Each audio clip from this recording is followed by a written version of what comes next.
La clasificación de Ecuador a su quinto mundial mereció la felicitación y bienvenida del presidente de la FIFA, Gianni Infantino. Los jugadores y el cuerpo técnico festejaron en el Estadio Nacional de Lima la clasificación al Mundial 2026 tras el intenso partido contra Perú. Paquetes de entre $6.800 y $24.000 ya se ofertan en las agencias de viajes para acompañar a la Tri en su quinta aventura mundialista. Inquietud por el abastecimiento de gasolina extra. Según Petroecuador, en la noche había 1.680.000 galones en stock, pero a diario se consumen 3.300.000 galones. El comandante del ejército, Henry Delgado, en la ceremonia de su posesión, aseguró que se usará la fuerza militar con contundencia para eliminar al crimen organizado. La parroquia Pascuales, en el norte de Guayaquil, amaneció con 700 militares tras los violentos ataques armados que dejaron 10 muertos. Con la expulsión de David Arias, el correísmo suma 3 bajas en la asamblea y su bloque se reduce a 64 asambleístas. Pachacutic aún no decide la expulsión de 6 de sus parlamentarios. El Ministerio del Deporte se suma a la polémica del Estadio Olímpico Atahualpa y anuncia que asumirá el control temporal del escenario deportivo. Algunos de los detenidos durante las jornadas de vandalismo en Los Ángeles enfrentan cargos criminales y penas que van desde los 3 años de prisión hasta cadena perpetua. Tendremos un informe desde el centro de Buenos Aires en el domicilio de la expresidenta de Argentina, Cristina Fernández, luego de que la Corte Suprema de Justicia de este país ratificó su condena por 6 años de prisión. Quinta cita mundialista, como lo informa Luis Alfredo Zúñiga. Felicitaciones, Ecuador, bienvenidos otra vez a la Copa Mundial de la FIFA. Ecuador está en el Mundial y las redes sociales se llenaron de elogios. Gianni Infantino, presidente de la FIFA, dio la bienvenida oficial a la Tri esta mañana. Y esta será la quinta fase final de Ecuador en los últimos 7 intentos. Buen trabajo. Recordó el gran comienzo que tuvo la selección en Qatar 2022 y augura éxitos en 2026. Esperamos que nos aguarden más emociones el próximo verano en Norteamérica.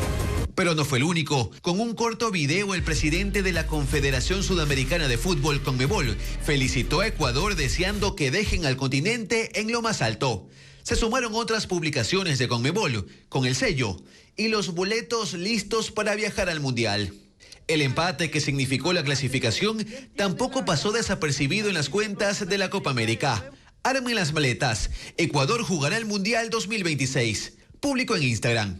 Y los jugadores viven su propia celebración. ¡Vamos Mundial! ¡Vamos! En Instagram, TikTok y X circularon uno tras otro las fotos y los videos de los seleccionados celebrando en la cancha y en el camerino al ritmo del ecuatoriano Yombriel.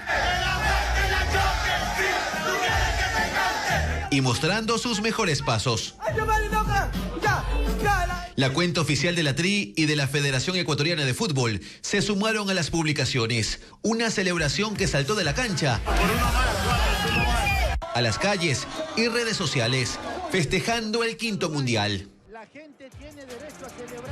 Y en breve, los mejores momentos de la tricolor y los partidos decisivos con goles trascendentales en esta eliminatoria. Ya se lo contamos. Una alerta se encendió el martes 10 de junio cuando la refinería de Esmeraldas reportó stock cero de gasolina extra, aunque Petroecuador asegura que el abastecimiento está garantizado temporalmente en el país. Los detalles en el siguiente informe de Joel Vanegas. Hay incertidumbre en los distribuidores de combustible por la provisión de gasolinas extra y Ecopaís. Petroecuador anunció que hay en stock 40.000 barriles de gasolina extra, equivalente a 1.680.000 galones, mientras que el consumo diario nacional bordea 3.300.000 galones.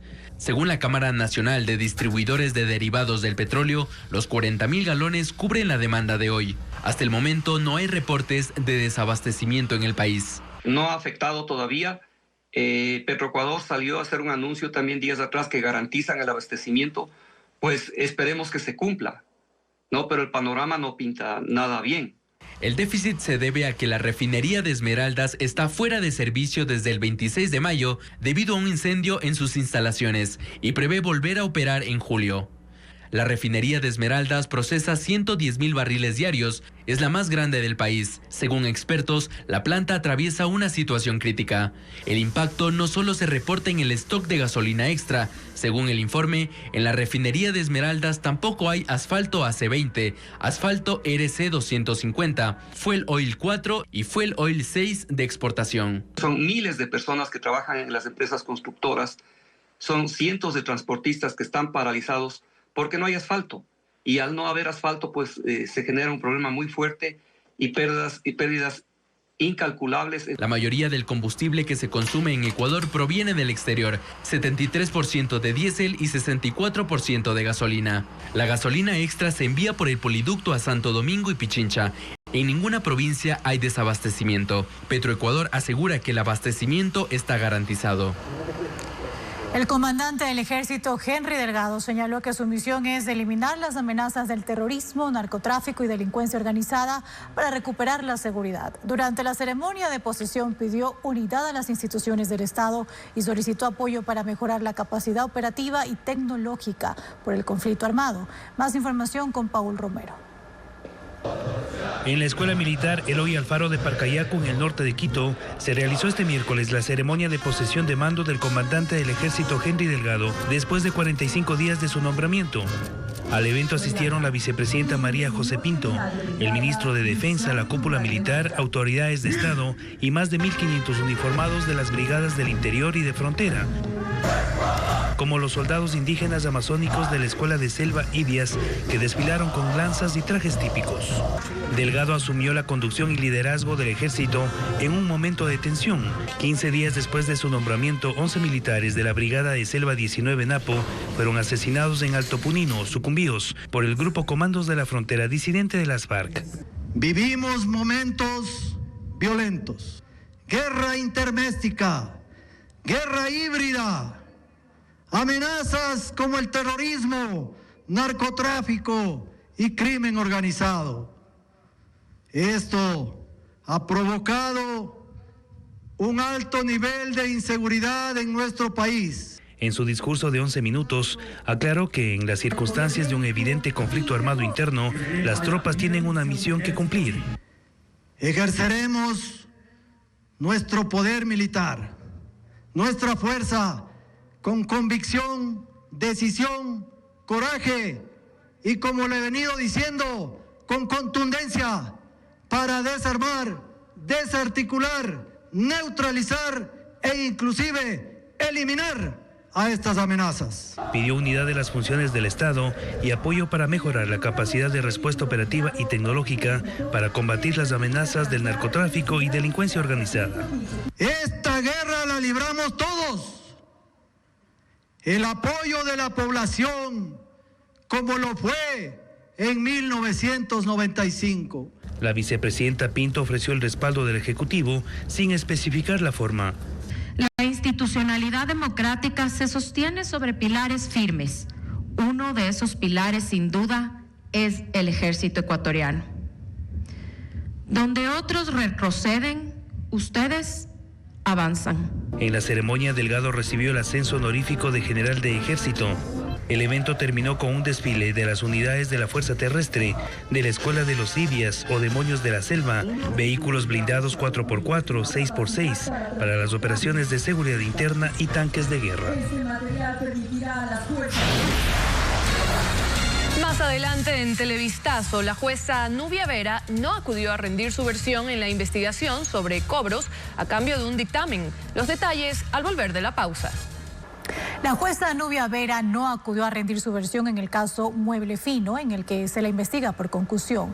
Quien sí asistió fue el abogado del denunciante y proporcionó más información sobre el caso. Fabiola Santana cubrió la diligencia. Las diligencias por el caso Mueble Fino, que investiga a la jueza Nubia Vera por concusión, continuaron con la recepción de versiones.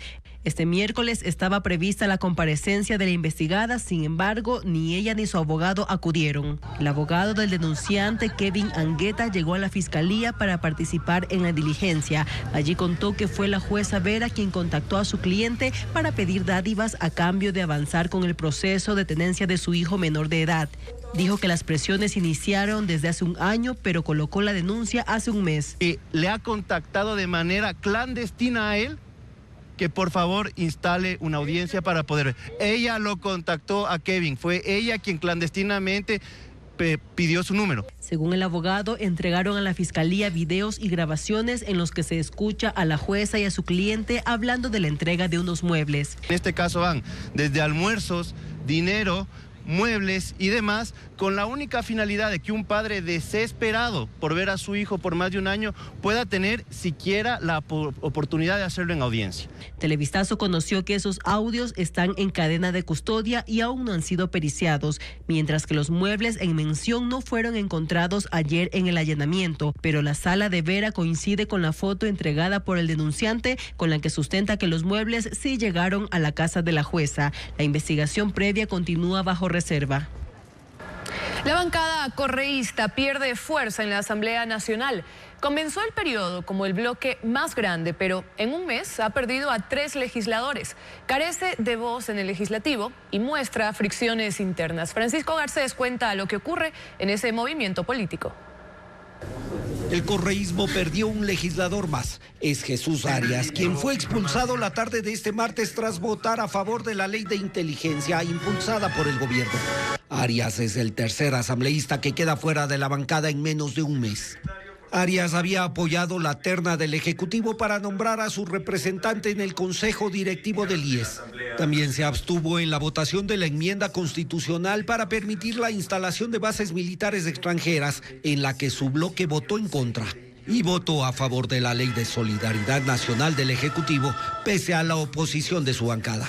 Antes el bloque perdió a Mónica Salazar, asambleísta por Los Ríos, que se separó del correísmo antes de la sesión inaugural de la Asamblea. Y a Sergio Peña, expulsado por apoyar la Ley de Solidaridad Nacional. En el correísmo hay preocupación por la situación del bloque y responsabilizan al oficialismo por tentar a sus legisladores con ofrecimientos. Y yo me quedo hasta ahí con lo que ha señalado el asambleísta Peña, por ejemplo. Él señala en alguna entrevista que ha tenido ofrecimientos, ¿no es cierto?, hasta monetarios para poder irse. Otra bancada que se desgrana es la de Pachacutic. Son 9 legisladores que en la votación de la ley de inteligencia se dividieron en 3 grupos. 4 votaron a favor, 2 en contra y 3 se abstuvieron. De ese grupo, 6 miembros han apoyado las iniciativas del gobierno y Pachacutic anunció su expulsión, que no se concreta hasta el momento. Solo Mariana Yumbay y Alex Tuapanta se mantienen en la línea marcada por Guillermo Churuchumbi y Leonidas Issa. Las ventas crecieron en el primer cuatrimestre de este año. El comercio, agricultura y manufactura lideran la lista y son parte de los 13 de 16 sectores que generaron más recursos, mientras que el petróleo e inmobiliario cayeron. Adriana Bermeo con las cifras. El comercio, la manufactura y la agricultura lideran las ventas en el país. El SRI emitió un informe sobre los recursos generados por los 16 principales sectores económicos.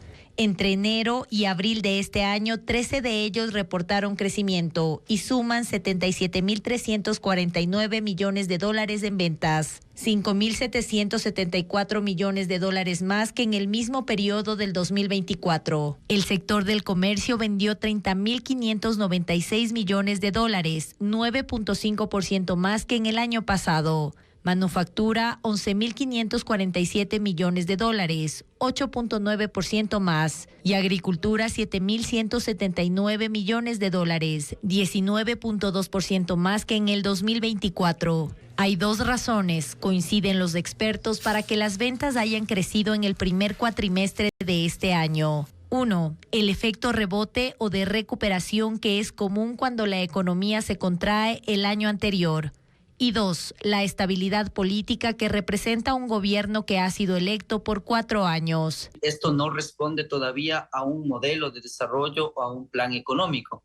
La muestra de aquello es que, por ejemplo, el sector petrolero presenta todavía un desempeño peor que el año pasado, lo mismo el eléctrico. Son levemente positivas, ni siquiera nos dan para decir que Ecuador está en un marcado y buen crecimiento económico. Para poder alcanzar eso, realmente todavía quedan muchas decisiones que tomar y muchas acciones que emprender. Como digo, reformas fuertes, estructurales en lo laboral, en lo comercial, en lo financiero, sobre todo en la estructura y eficiencia del Estado. En el informe del SRI destacan también los sectores de mayor crecimiento en porcentaje con respecto al primer cuatrimestre del 2025.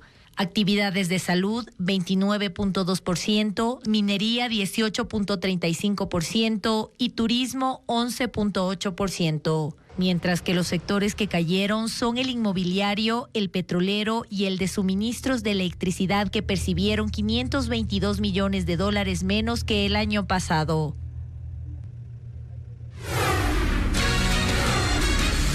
Al volver en minutos, un informe desde los alrededores del domicilio de la expresidenta argentina Cristina Fernández en el centro de Buenos Aires, luego de que la Corte Suprema de Justicia de la Nación Argentina ratificó la sentencia de 6 años de prisión en contra de la exmandataria.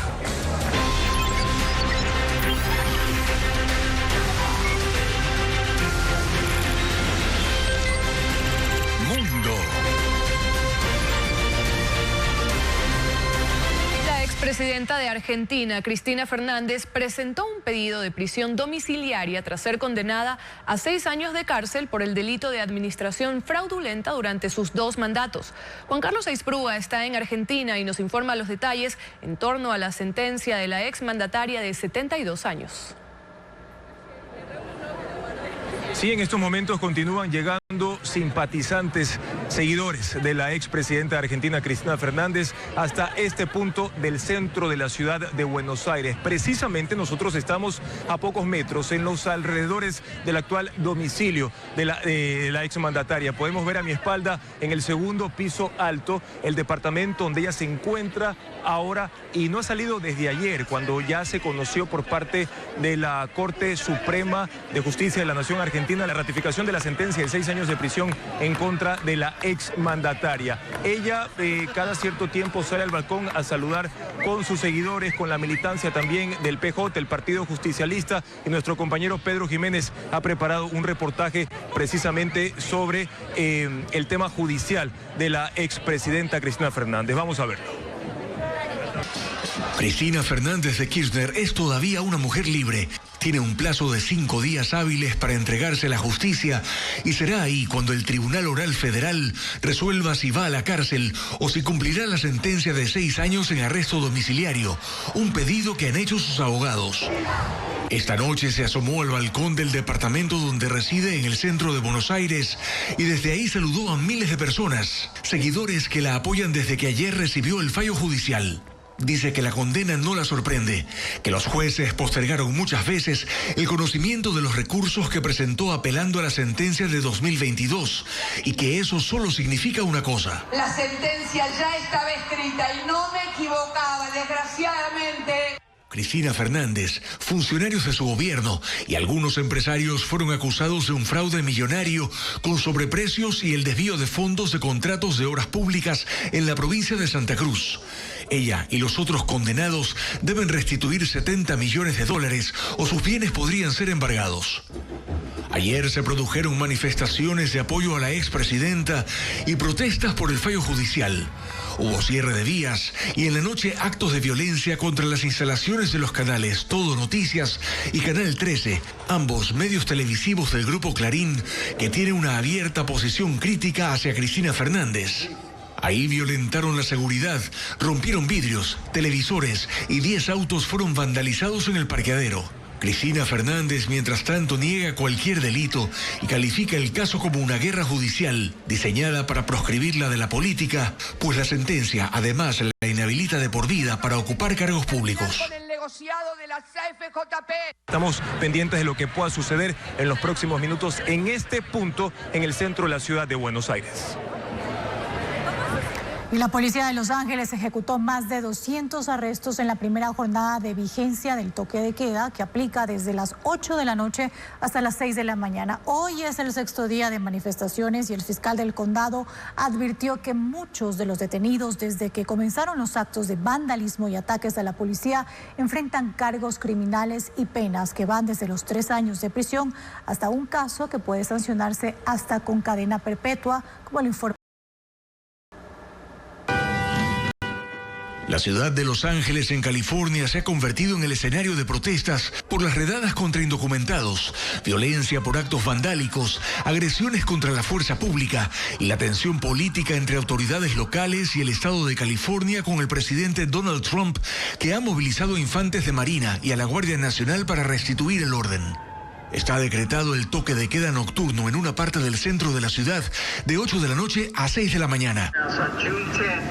La policía advertía a quienes aún quedaban en la calle que debían retirarse y otros que se negaban a irse fueron detenidos.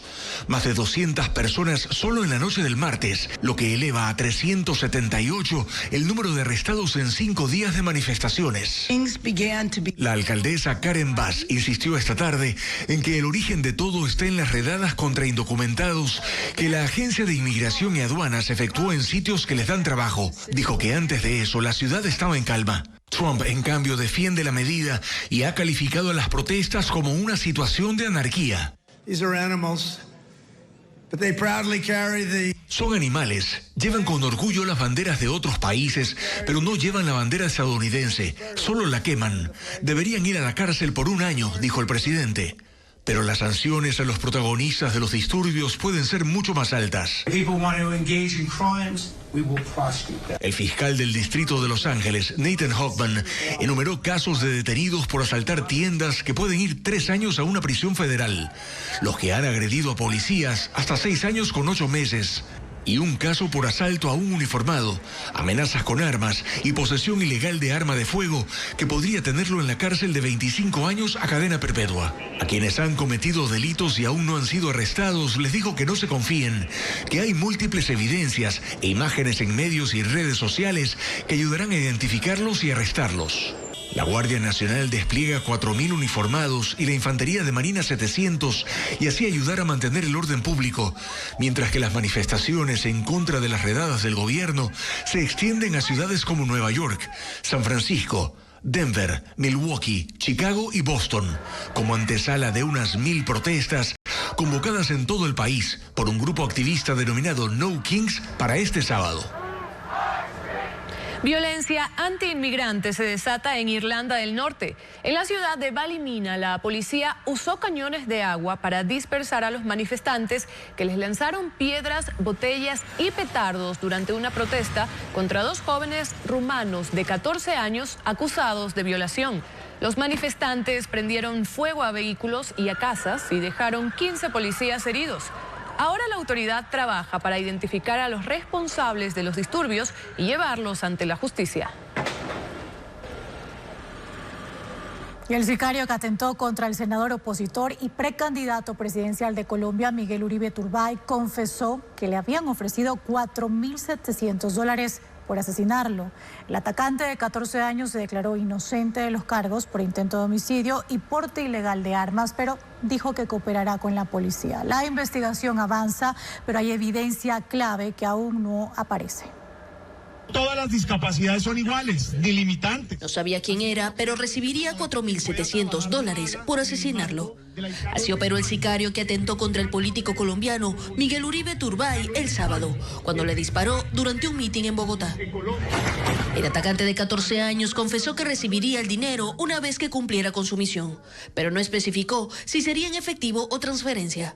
Son parte de los datos que aportó en la primera audiencia, donde a pesar de ser capturado en flagrancia, se declaró inocente, aunque se comprometió a colaborar con la investigación. Hoy fue trasladado al búnker de la Fiscalía General en medio de un intenso operativo de seguridad.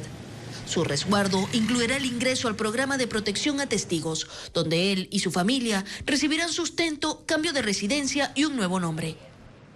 Han pasado 4 días desde que atacó a Uribe Turbay y la investigación ha arrojado más preguntas que respuestas.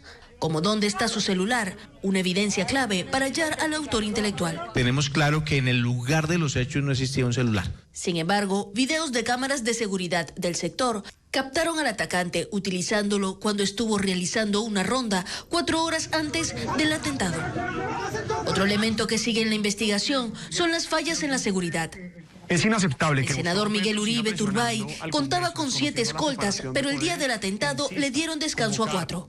Además, había pedido a la Unidad Nacional de Protección que reforzaran su resguardo en 23 ocasiones por ser un candidato presidencial, pero en todas fue rechazado.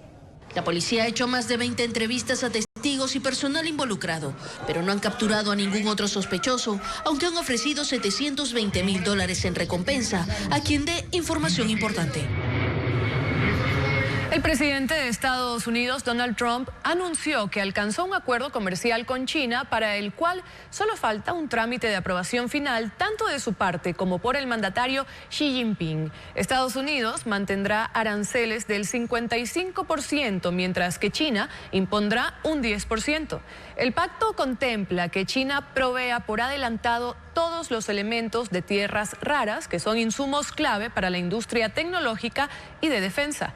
En contraparte, Estados Unidos cumplirá con todo lo pactado, incluyendo la admisión de estudiantes chinos en universidades y colegios estadounidenses.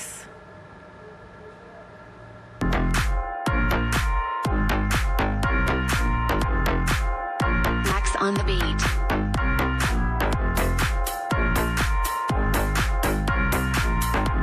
La gigantesca obra ocupa una antigua instalación industrial que, con la ayuda del gobierno y la industria portuaria de Corea del Sur, se transformó en una atracción turística. El mural de 23.688 metros cuadrados es el más grande del mundo. Cubre la superficie de silos de grano y ganó un récord Guinness. El dibujo de libros representa el paso de un joven a la edad adulta. 22 artistas utilizaron más de 850,000 litros de pintura. El video tiene 810,000 reproducciones.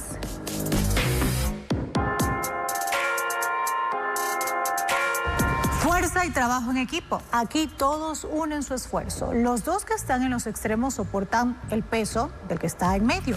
La coordinación es absoluta para lograr el efecto visual que hace flotar al deportista.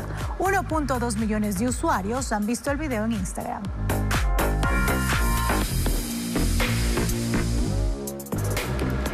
Como si se tratara de muñecos de un montaje en serie.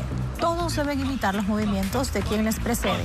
La coordinación y la disciplina deben ser cuidados al milímetro, porque un paso en falso arruinaría el esfuerzo de toda la jornada. Miles de usuarios han visto el video publicado en Instagram.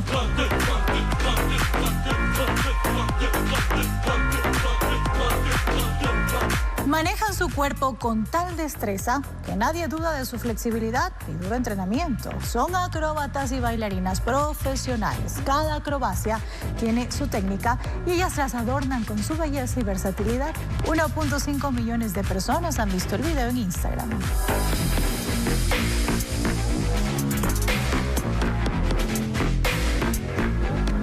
Los detalles de estos videos y toda la información, la más destacada, usted la encuentra en ecuavisa.com y Ecuavisa Play, la dupla perfecta.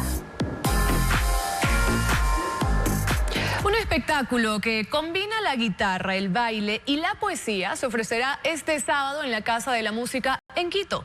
Mientras, la agrupación Manteca Latin Jazz Project brindará un show en la Casa Sino Fabiani en Guayaquil. Estos y otros eventos culturales con Luis Alfredo Zúñiga.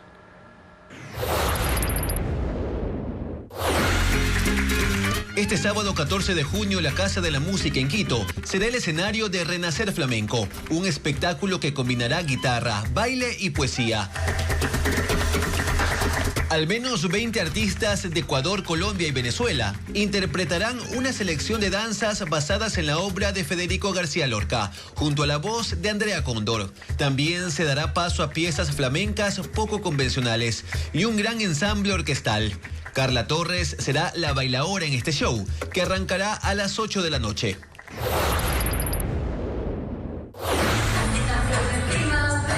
La obra teatral La Última Lección se presentará desde el jueves 12 de junio en el Teatro Victoria de Quito. una puesta en escena que promete ser íntima y narra la historia de 6 ex compañeras de clase que se reencuentran convocadas por su maestra. Lo que inicia como una visita cargada de nostalgia se transforma en un recorrido emocional por lo vivido, lo sentido y lo que aún necesita decirse. La primera función será a las 7:30 de la noche.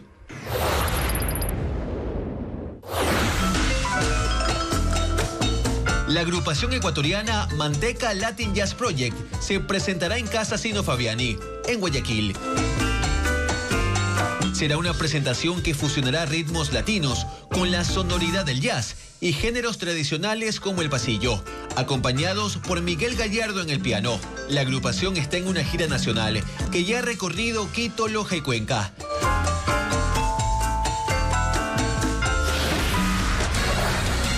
Vamos a una nueva pausa comercial y al regresar 700 militares controlan la parroquia Pascuales en el norte de Guayaquil tras la ola de crímenes de ayer. Ya volvemos.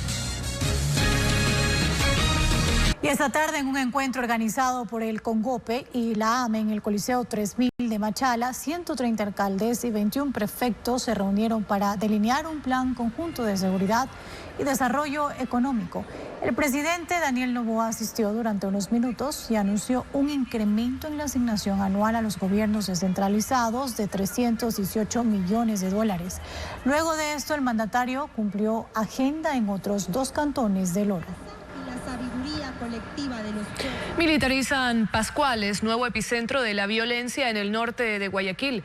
Los uniformados hallaron una bodega con explosivos con capacidad para destruir una manzana. Merlin Ochoa informa que en el sector de la masacre, la economía ahora está en pausa. La parroquia Pascuales, la segunda más grande de Guayaquil con 391.000 habitantes, amaneció militarizada. Un contingente de 700 uniformados recorrió sus calles desde el amanecer. Tanquetas posicionadas, camiones de transporte táctico en las intersecciones y patrullajes constantes marcaron la escena este miércoles tras la ola de crímenes ocurrida ayer. En el sector Las Orquídeas, los militares allanaron una vivienda que, según sus reportes, funcionaba como una bodega clandestina de explosivos. En un cartón estaba colocado los 33 tacos de dinamita con el cordón detonante y con las cápsulas detonantes, todo junto. Entonces, esto era una bomba de tiempo. Podía haber estallado y la manzana podía haber desaparecido. 2 personas fueron detenidas. El miedo era absoluto. Los locales comerciales no abrieron. Los habitantes observaban tras las ventanas junto a sus mascotas sin atreverse a salir. ¿Cómo van a hacer que sea sostenible la presencia de ustedes? No podemos estar fijos en un solo punto. Es porque tenemos que hacer operaciones en todos los lugares en donde inteligencia nos dice que tenemos que estar. A 10 minutos de allí, en el sector Peca, donde 4 trisimoteros y un transeúnte fueron acribillados en plena zona comercial, hasta las 11:30 de la mañana de hoy, la actividad seguía paralizada. Los pasillos de los mercados estaban desiertos, los locales cerrados y vendedores informales deambulaban con la mirada perdida. Intentaban vender, pero no había clientes. El servicio de trisimotos se redujo al mínimo. Los pocos conductores que se atrevieron a salir ya no esperaban a sus pasajeros dentro del vehículo, permanecían de pie, afuera, en alerta constante, listos para arrancar si algo los obligaba a huir. Pascuales, dividido en 7 circuitos, es hoy un distrito militarizado, pero también atrapado en el miedo tras la ola de violencia que lo sacude. 56 denuncias han puesto los municipios de Quito, Guayaquil y Cuenca por daños patrimoniales. Los chamberos apuntan a este tipo de esculturas para vender el metal a chatarreras. Incluso atacan infraestructuras eléctricas para sacar cobre. Diego Puente con el reporte. No son metales preciosos, pero tienen componentes que atraen a los chamberos. Estas personas, algunas con problemas de consumo de alcohol y drogas, roban cables de luz y de teléfono y mutilan estatuas para vender el cobre, bronce y hierro a chatarreras. El kilo de esos metales se paga entre $2 y $6. Según la policía, este problema es nacional. Las chatarreras pagan sin preguntar el origen de las piezas que les llevan. 5 han sido clausuradas desde el 2024 por funcionar sin permisos. En Guayaquil los daños se ven incluso en las piedras que sostenían las placas en los monumentos al ingreso del Parque Centenario. En abril los delincuentes picaron hasta sacarlas de sus soportes. No son casos aislados. Chamberos destrozaron meses atrás el monumento al cangrejero en el centro de la urbe. En Quito los ataques se dieron a esculturas que están en zonas céntricas, incluso cercanas a instituciones policiales y municipales. Así está el monumento de Sixto Durán Ballén, que ahora permanece vallado. La estatua de la insidia, que data de 1923, fue retirada por el Instituto Metropolitano de Patrimonio. Sufrió el robo de sus focas y vasijas y hoy está siendo restaurada. No existen datos nacionales de los robos. El municipio de Quito ha presentado en la Fiscalía 36 denuncias desde el 2022 por robo de esculturas y daños a bienes patrimoniales. Guayaquil 8 y Cuenca 12. Solo se han sancionado a 4 personas, entre ellas estos 2 jóvenes, acusados de robar las hojas de acanto del monumento a la Independencia. En Guayaquil, Manta, Esmeraldas e Ibarra, los chamberos atacan sobre todo la infraestructura eléctrica. Por estos robos dejan sin luz a cuadras enteras. La Corporación Nacional de Electricidad y empresas eléctricas han repuesto cerca de 14 kilómetros de cables en el último año, que suman 1.4 millones de dólares. El valor incluye el cambio de equipos que son dañados para cortar la luz. La Asamblea Nacional aprobó la polémica Ley Orgánica de Inteligencia que entre sus disposiciones elimina la posibilidad de mantener el control sobre los gastos especiales en materia de inteligencia. Francisco Garcés sigue el tema y detalla qué establece esta nueva normativa. La nueva ley de inteligencia que aprobó la mayoría oficialista en la Asamblea impide que se conozca el manejo de los gastos especiales que se usarán para las operaciones. Antes esos gastos se llamaban reservados y la nueva ley dice que sus respaldos serán destruidos. El organismo rector de inteligencia tendrá un fondo permanente de gastos especiales. Solo será público su monto global que estará en el presupuesto estatal. Las asignaciones a las operaciones serán reservadas. La auditoría trimestral de esos gastos, dice la ley, le corresponderá a la Contraloría, que será la encargada de quemar toda la documentación. Ninguna otra institución podrá solicitar información sobre los gastos especiales ni auditarlos. Incluso los administradores del sistema de inteligencia no podrán solicitar información sobre las administraciones anteriores. La norma termina así con la disposición hasta ahora vigente que obliga a mantener respaldos documentales sobre el uso de los fondos sin que se especifique a sus destinatarios finales. Esa información se puede desclasificar en 15 años, lo que ya no sucederá con la nueva ley. El convivir en sociedad tiene sus límites y tiene un ordenamiento jurídico establecido, y ese es el que reclamamos que se respete. Estas normas son parte de la polémica que ha causado la ley, sobre todo porque permite la interceptación de comunicaciones, correspondencia y documentación de cualquier ciudadano sin orden judicial, al igual que la obtención de información de las operadoras de telecomunicaciones y cualquier empresa privada, solo con una disposición administrativa. Viola claramente el artículo 66, numeral 21 de la Constitución de la República, sobre el derecho de intimidad, sobre el derecho de correspondencia, de que no se la puede violar y que solamente se lo puede hacer por orden judicial. Por eso, quienes no respaldaron la ley en la Asamblea creen que podrá terminar en la Corte Constitucional, en donde estas disposiciones pueden ser derogadas.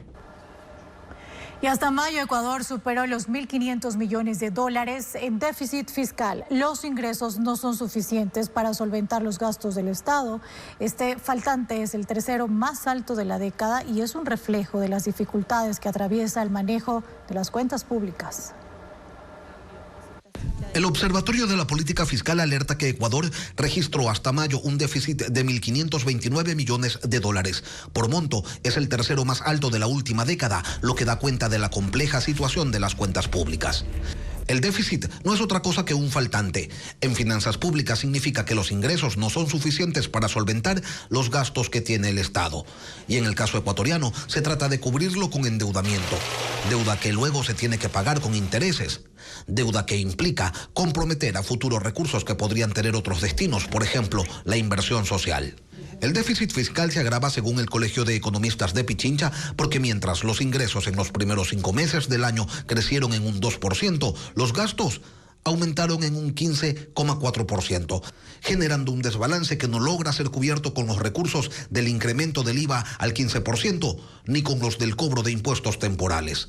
Si no hay acciones que atiendan directamente el problema, el déficit fiscal del 2025, que según la ministra de Finanzas sería de 3.000 millones de dólares, fácilmente podría duplicar ese valor.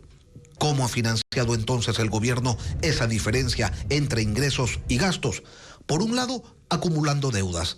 En los 5 primeros meses del año quedaron sin pagar cuentas que ascienden a 1.544 millones de dólares. Como ingresos extraordinarios, sumaron 286 millones de dólares de utilidades del Banco Central y 202 millones de excedentes de empresas públicas, recursos que se supone deberían ser utilizados en reinversiones en esas empresas.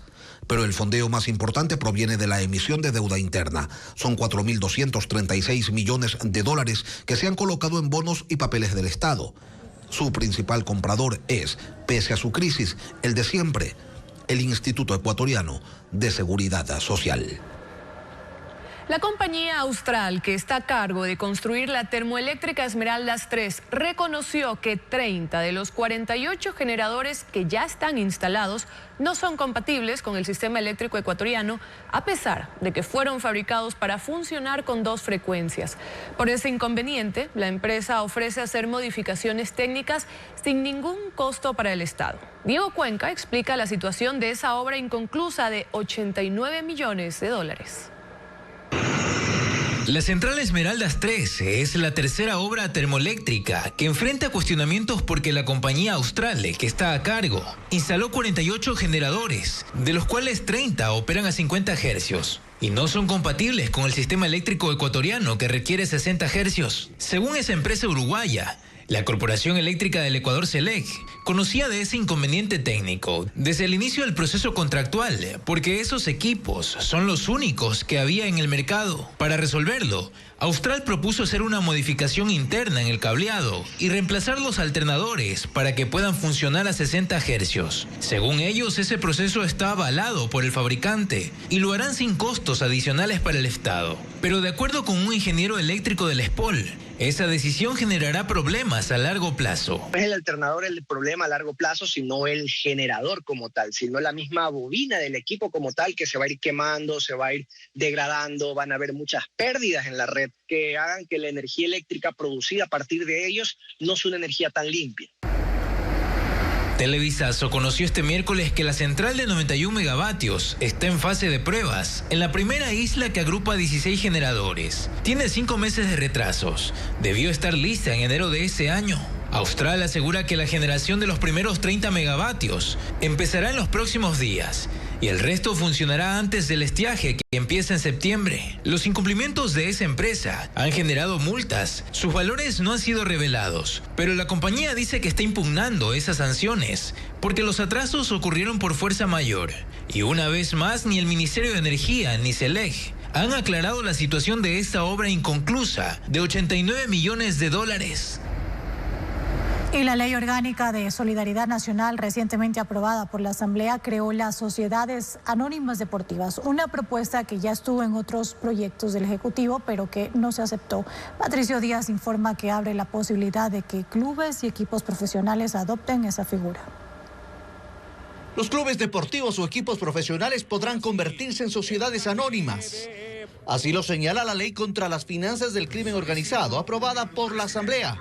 El tema se incluyó para el segundo debate y aunque el gobierno lo intentó en otros proyectos, esta vez tenía los votos para su aprobación. La disposición general tercera crea la figura de sociedad anónima deportiva como una persona jurídica de naturaleza mercantil, cuyo capital se divide en acciones.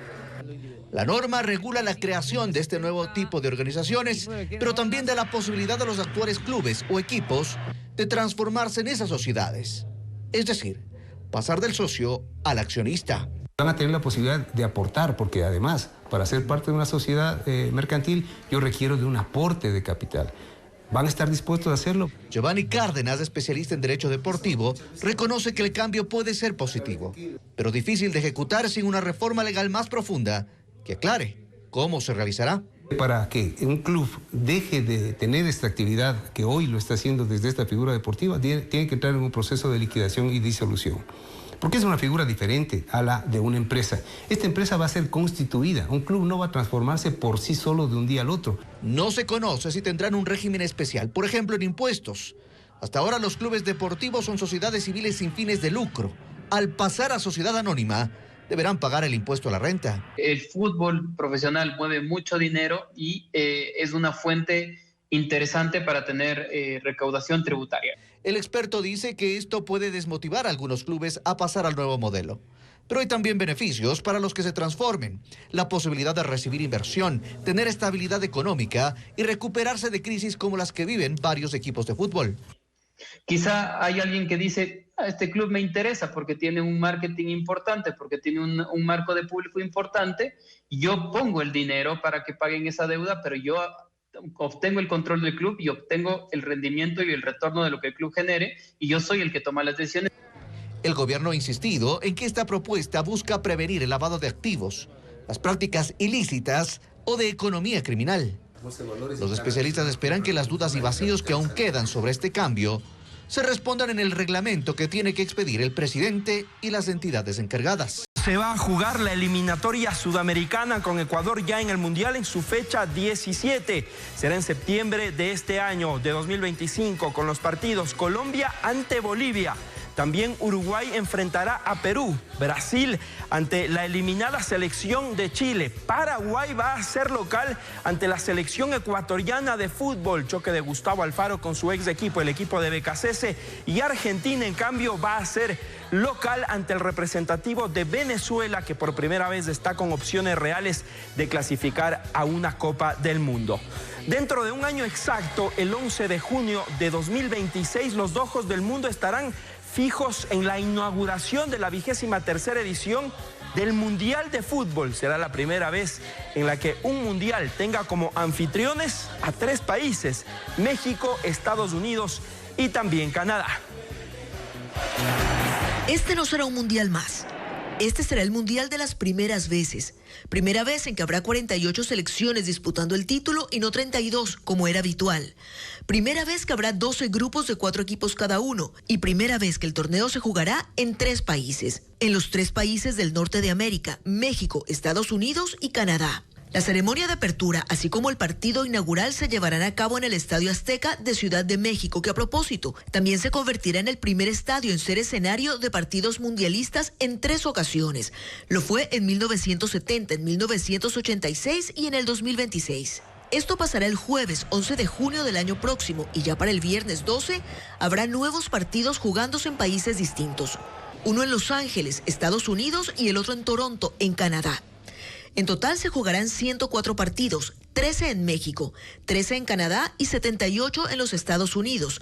Y las sedes serán de lo más diversas. Por ejemplo, en México habrá 3 ciudades sedes: Ciudad de México, la capital; Guadalajara, la llamada cuna del mariachi; y Monterrey, una ciudad cultural e industrial. En contraste con estas ciudades latinas y cálidas están las sedes de Canadá, en donde los escenarios serán Toronto, una ciudad futurista de clima frío y ambiente moderno, y Vancouver, innovadora y multicultural. En Estados Unidos hay 11 sedes repartidas por todo el país, desde Miami hasta San Francisco, es decir, de costa a costa. Justamente será en Estados Unidos en donde se jugará la final del Mundial de Fútbol, en el estadio MetLife, hogar de los equipos de fútbol americano de Nueva York. El MetLife, sin embargo, no está en Nueva York, está en Nueva Jersey, aunque para no hacer publicidad a la marca de seguros MetLife, la FIFA lo va a llamar Estadio Nueva York, Nueva Jersey durante todo el torneo. La final se jugará el 19 de julio. Habrá terminado entonces un mundial que promete ser apoteósico, el más largo de la historia hasta ese momento, 40 días, en el que más partidos se habrán disputado y para el que ya hoy hay 13 selecciones clasificadas, incluida la de Ecuador. Y una vez que la selección ecuatoriana clasificó a su 5ª cita mundialista, las agencias de viajes ya ofrecen paquetes para el Mundial de 2026 con precios que van desde $6.800 hasta $24.000. Las ofertas incluyen pasajes aéreos, hospedaje y entradas para los partidos, como lo cuenta a continuación Adriana Bermeo.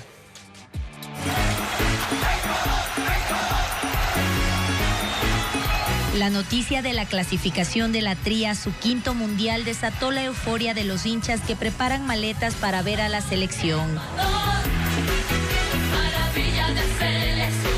A la par, las agencias de viaje ya ofertan paquetes que oscilan entre $6.800 y $24.500 por persona. Solo ayer tuve más de unas 40 llamadas y mensajes de gente interesada. Agencias de viaje han preparado 5 paquetes base para ir al Mundial. El precio varía por fase, tiempo de estadía y número de partidos. En la fase de grupos, 5 días y un partido, $6.800. 9 días y 2 partidos, $9.700. 14 días y 3 partidos, $12.600. Semifinal y final, 8 días y 2 partidos, $24.500. Y si solo quiere asistir a la final, 5 días y un partido, $19.000. Con la visa de Estados Unidos podemos viajar a México sin ningún problema y también podemos solicitar lo que es el permiso ETA para poder ingresar a Canadá. Aún no se conoce en qué país y ciudades jugará Ecuador, pero estos valores se han establecido independientemente de si el destino es de Estados Unidos, México o Canadá. Todos los paquetes incluyen pasajes de avión desde Quito o Guayaquil y de los vuelos internos en el país sede, traslados a hotel y estadios, hospedaje con desayuno, entradas para los partidos y como adicionales, City Tour y salidas de compras. Tenemos una persona que estará siempre con cada uno de los grupos en cada una de las salidas para acompañar a cada uno de los partidos de que va a asistir. Los paquetes se pueden combinar y no necesariamente tiene que escoger los partidos en los que juega Ecuador. Hay precios especiales cuando los viajes son en familia o grupos. El gobierno intervino en la disputa entre el municipio de Quito y la concentración deportiva de Pichincha por el Estadio Olímpico Atahualpa. Esta tarde, el organismo y el Ministerio del Deporte ofrecieron una rueda de prensa en la que anunciaron que esta cartera de Estado asumirá el control temporal del escenario deportivo. El Ministerio del Deporte intervendrá a la concentración deportiva de Pichincha para recuperar al Estadio Olímpico Atahualpa. Ocurre luego de la disputa por el control de este escenario deportivo entre el municipio de Quito y la concentración deportiva.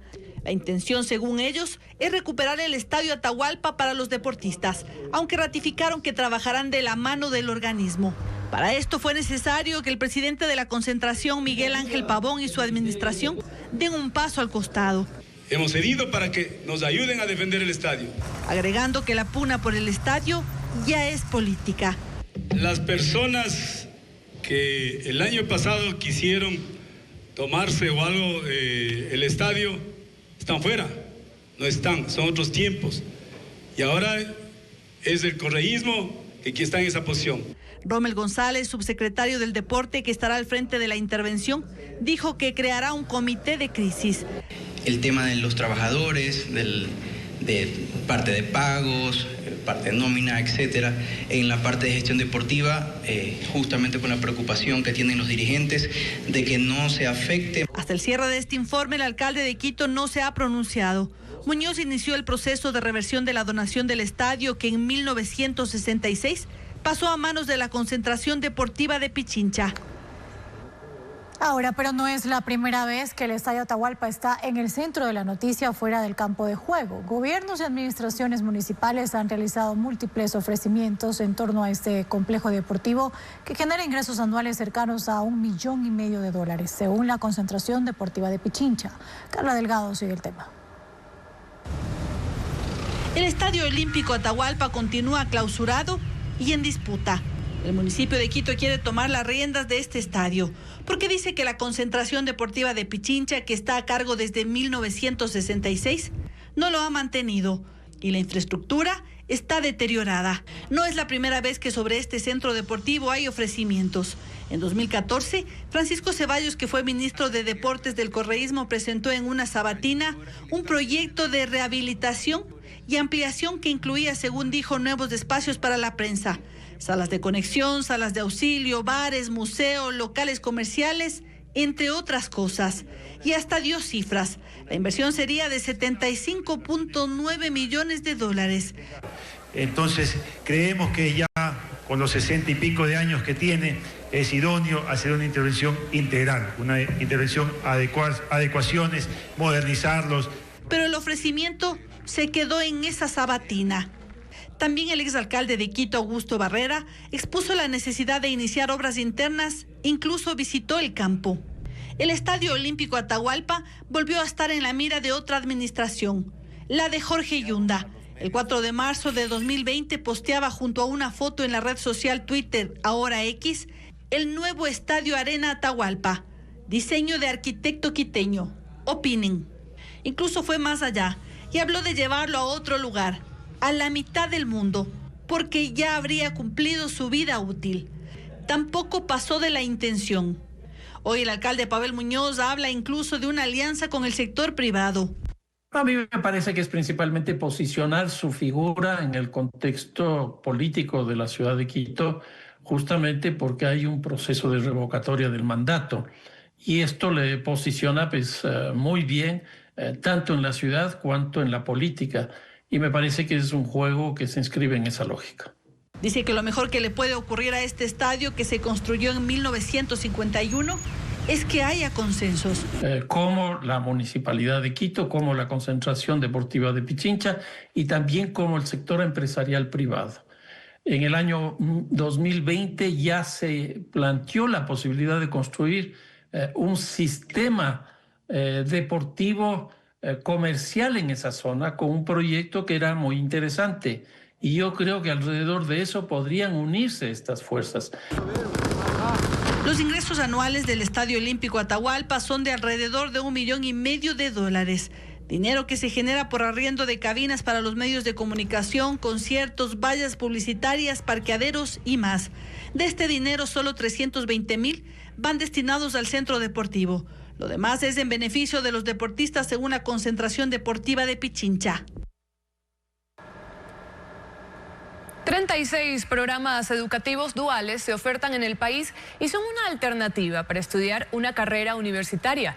Una empleabilidad del 93% y facilidades para trabajar en Europa son parte de los beneficios de esta modalidad. Diego Puente con la explicación.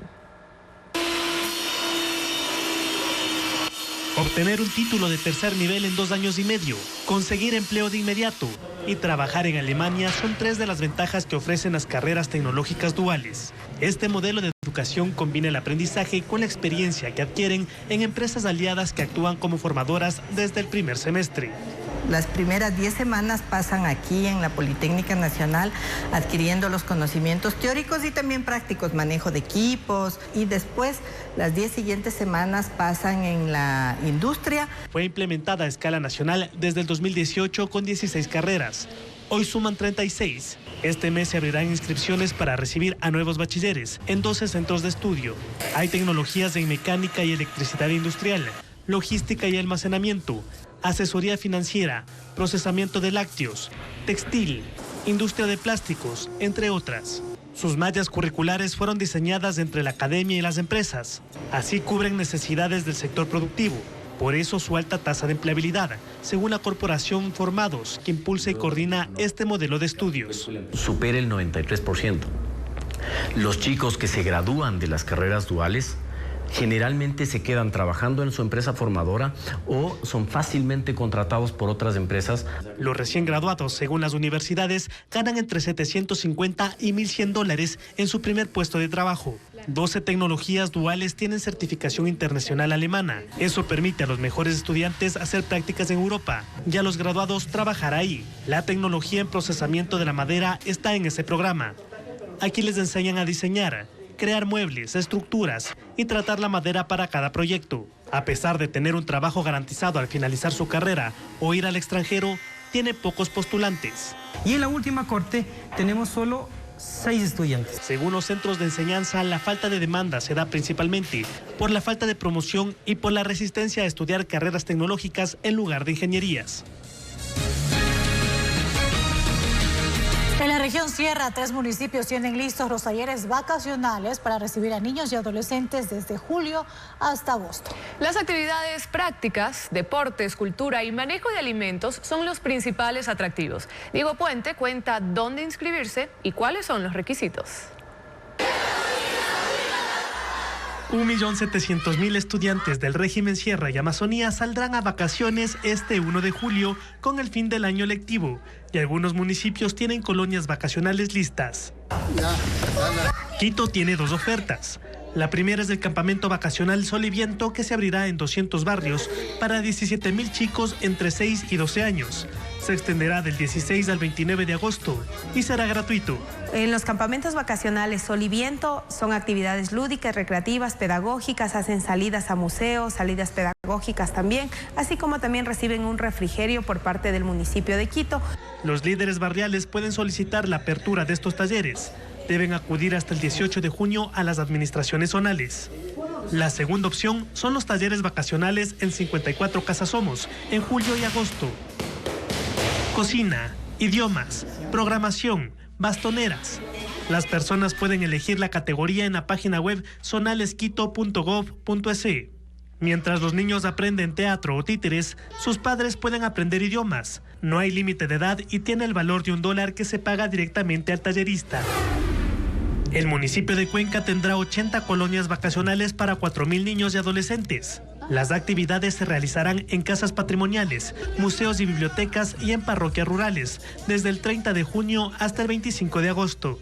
Las temáticas serán culturales, elaboración de manualidades y talleres de hip hop, danza, canto, guitarra, ajedrez, banda de pueblo, entre otras. Para inscribirse deben contactarse directamente con cada taller. La información está en la página web del municipio de Cuenca. La alcaldía de Ambato preparó 6 talleres vacacionales en los que niños desde los 8 años hasta adolescentes de 17 años pueden aprender deportes, arte, procesamiento de alimentos como hacer conservas y confitería, inglés, matemáticas, Photoshop y gastronomía. Las inscripciones serán en línea en la página de Facebook de la Secretaría de Desarrollo Económico y Social o físicamente en las escuelas de emprendimientos municipales.